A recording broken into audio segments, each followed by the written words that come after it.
It's Divas That Care Radio. Stories, strategies, and ideas to inspire positive change. Welcome to Divas That Care, a network of women committed to making our world a better place for everyone. This is a global movement for women, by women, engaged in a collaborative effort to create a better world for future generations. To find out more about the movement, visit divasthatcare.com after the show. Right now, though, stay tuned for another jolt of inspiration. Well, good morning, everyone, and welcome back to the Divas That Care. My name is Candace Gish. We're doing some special episodes right now. We're going to be interviewing some amazing women that are part of an anthology that the Divas That Care has put together, Animal Prints on My Soul. The reason why we decided to do this particular program is because we wanted you guys to have the opportunity to listen to these amazing women that are going to be in this anthology, and all the proceeds will be going to different animal charities. So we're so excited about this. All right, if this is your very first time tuning into the Divas That Care, a huge welcome. We have been doing this program now for 11 years, and we are listened to in over 30 countries around the world. So we're so excited that we have the opportunity to interview amazing women. All right, as I said, let's get started today. Our special guest today is Katherine. Katherine, welcome back. Welcome to the Divas That Care. Good morning, Candace. How are you doing? I am beyond excited. Me too. It's going to be so much fun.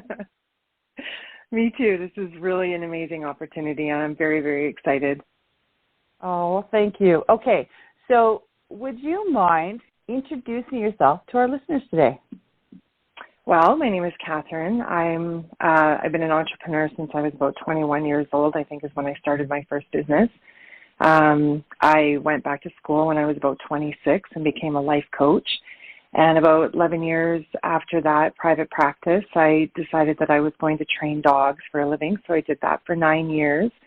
And now I'm kind of making my way back into the life coaching, sort of inspiring others. And even though dog training was a big left turn to life coaching, it really wasn't that much different because you were working with people through their pets and not just through their personal problems. So it's very interesting and a very dynamic way of inspiring and working with others through their dogs.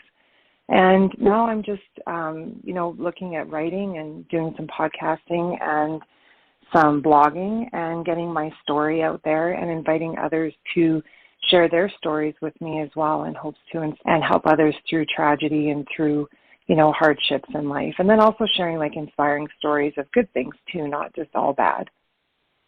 I love that. And a lot of people don't realize that when you do work with animals, you are actually working with the people as well. So I really love that you had shared that with us. It's very true. People do tend to put their, emotions onto their pets, no matter what pet they have. And it's really an interesting dynamic, the little dance between human and animal, what you can see and what you can pick up. It's quite fascinating, really. And I just know this from personal experience too, Exactly. So why did you decide to submit your story to this anthology? I thought it was just important. I really do feel like dogs, especially for me, because that's my area. They really do show you how you need to grow.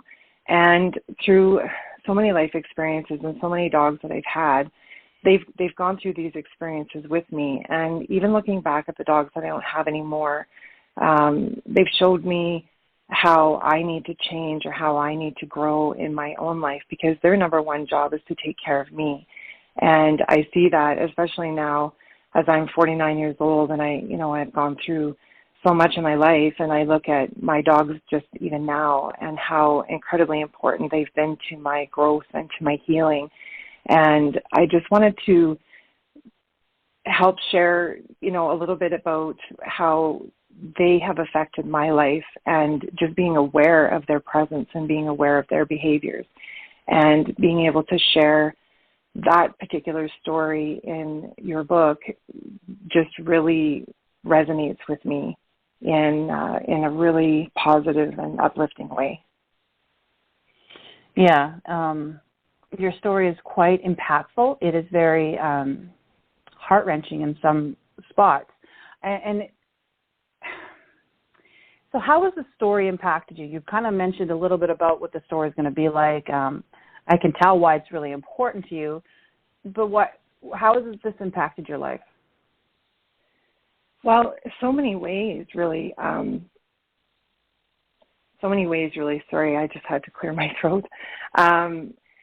Going through the loss of my husband of 23 years was tragic enough, but then having all of these peripheral opinions and ideas of how I should have handled things and how I should have done things, and throughout that whole process was pretty devastating just in itself, because not only do you have the pressure of,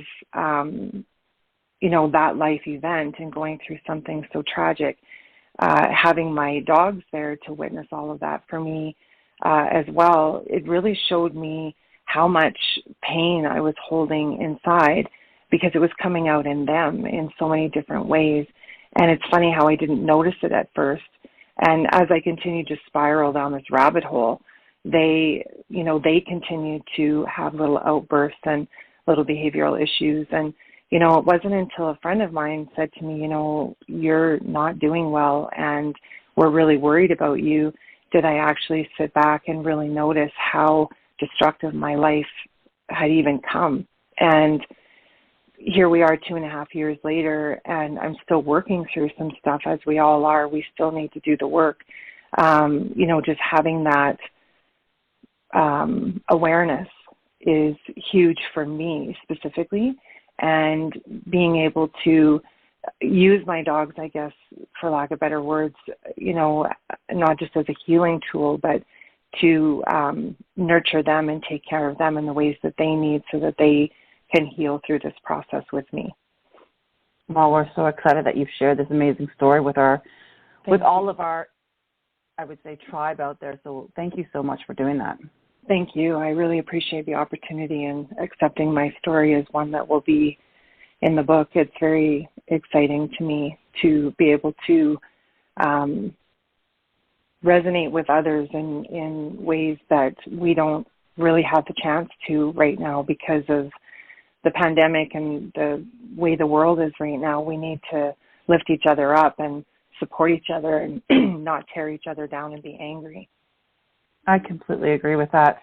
And that's exactly why we wanted your story in this particular anthology, because of what you're saying. One of the things I really liked about your story, too, you have a dog named Odin. Yes. And I have a dog named Odin. And I'm like, what are the chances on us having the same name for our dogs? And it's true. Both of them have such personalities. And I thought, this is so funny. So I just had to mention that. I always try to name my dogs, with powerful names, because energy resonates out every time you think and every time you speak. And so saying that name and having that power behind it was really important to me, especially with this dog, because he reminded me so much of my previous dog and the power that dog had, in his life. Odin just really protrudes that. He's so sensitive and he's so sweet, but yet he's got this power about him that's just amazing. Oh, I love it. Having an animal anthology, I thought was really important, as you were mentioning, is that it's a way to uplift a lot of individuals. So tell me a little bit about some of the other animals you have. So I have little Storm, and he's a mini Australian Shepherd. He's a Merle. Funny story, when we went to pick him out, I had a totally different dog in mind when I went to this particular litter. And I took Odin with me, and the little dog that I had chosen was really submissive and really wasn't going to be a good fit for us. But him and Storm started playing, and they played for like an hour, and they just bonded immediately. And I was like, okay, I guess I'm taking the Merle. And he's so emotional. And he's so sweet, and he's so kind, and there isn't anything that this dog won't do for you. When my husband was sick with cancer, Storm was the one out of the two that was the most concerned, and he would lay at my husband's feet all day, every day, and just wait, and John would always get so ticked off because of the dog hair on his blanket, and but every morning I would get John out of bed, and Storm would be standing there with his ears pinned back, just watching with such concern. And it's almost like if he was human, he could be like, what can I do to help? What can I do to help? And he did that throughout the entire process. He was just such a sweet little boy.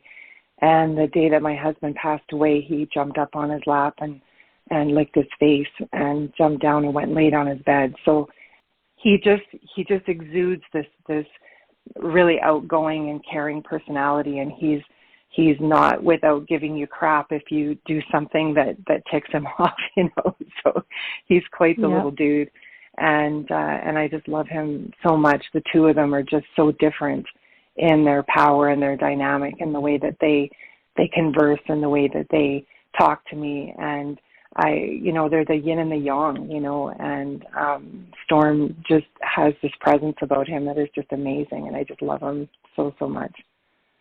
Oh my gosh. Animals are so important. I couldn't live my life without my animals, and I know that animals have been really important in your life. Katherine, I'm so excited that you took the time today to chat with me. I want to ask you, how can our listeners get a hold of you? You are going to be doing blogging, you're going to be doing some podcasting, which I'm so excited about, and you are really moving on with a lot of things in your life, and a lot of dynamic changes are happening. So how can our listeners get a hold of you so that they can be a part of your journey? So I would love to hear some stories from people that are listening, or if the story gets shared. I started a new blog called that'sinanutshell.com, and some of my stories are posted there. And I've also wanting to submit other stories, and they can be submitted, anonymously or whatever.